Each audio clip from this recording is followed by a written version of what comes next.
Okay, congruent triangles. So if you didn't write in a heading yesterday or a meaning, write it in now please into your notes copy. So congruent triangles are identical, okay? So it's when they're the exact same size and shape. So the first pair of triangles we have there, I just want to point out that we don't have enough information there to prove that they are congruent, okay? So we can see that 2 of the sides are 7, 2 of the sides are 8, and the top angle is 20. Okay, so we can't prove that they are congruent because the angle should be between the 7 and the 8. It should be in the bottom left hand corner. So for it to be proven by SAS, the angle needs to be in between the two sides. Okay, so that's an example there of not being able to prove that it's congruent. Okay, again, the second pair then, we can see 2 angles are 50, 2 angles are 40, but again, the 10 is in the wrong place. Okay, so you'll be thinking that we'll be going with ASA here for angle, side angle, but again, the side has to be in between the two angles. So to prove it by ASA, we would have to know that the base of both triangles is the same. Okay, so for SAS, the angle has to be in between the two sides. For ASA, the side has to be between the two angles. Okay, if they're not, then you haven't proven it. Okay, so we're going to do an example.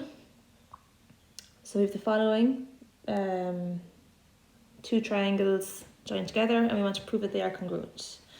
Okay, now mine's a bit stretched there by the B, I'd say. It should be looks a bit bigger, so make sure that yours look a bit more identical than mine do. Okay, so you'll be asked either to prove that they're congruent or check if they're congruent.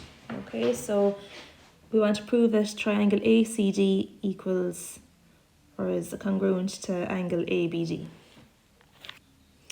Okay, so I suppose if we take what we're given first, we know that AC is equal to AB, okay, and it's like a bit like when we are proving anything, we just give a reason. So that's a given. Okay, it was given in the original diagram. If you go back there, we were told that those two sides were equal. Okay, so that's fine for a reason there, just to say that's a given. Similarly then, we were also told that CAD and angle BAD are also equal. Okay, those two dots there mean it's equal, so we can also say that that's given. Okay, so now we have a side and an angle. Okay, so it's either going to be ASA or SAS.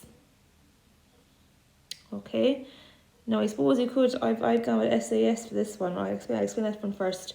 So I've said for SAS, the angle needs to be in between, so I have to go with the side AD for the angle to be in between the two sides. Okay, so we can say that the length of AD equals the length of AD because it's a common side. Okay, both triangles have that side. Okay, so by SAS, we've proven there that the triangles are congruent. I'm just thinking we could have done it by ASA as well, because for the side to be in between the two angles, we'd need to prove that angle C and angle B are equal. So I suppose if we're told that the two sides are equal, that means it's an isosceles triangle in total, so that means that C and B will be equal. Okay, so you could actually prove that one by ASA as well. But as I said, the most important thing is that if it's ASA, the side is in between the two angles. If it's SAS, the angle is in between the two sides. Okay, then once we've proven that they're congruent, that means all corresponding sides are equal. So if we know those two triangles are congruent, we can say that the length of CD equals the length of BD. Okay, because we know they're identical, so their corresponding sides, they have to be equal now too. Okay, example 2. So this one, we want to prove ABC is equal to or is congruent to CGE. We've been told that 2 of the sides are parallel and they're also equal.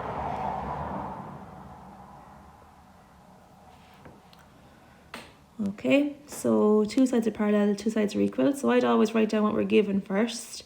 So we're given that the length of AB equals the length of DE. Okay, we were told that in the question.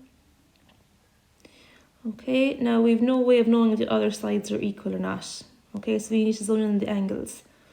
Okay, so I've drawn in there that we have the two dots, those two angles are equal, and the two x's, those two angles are equal as well.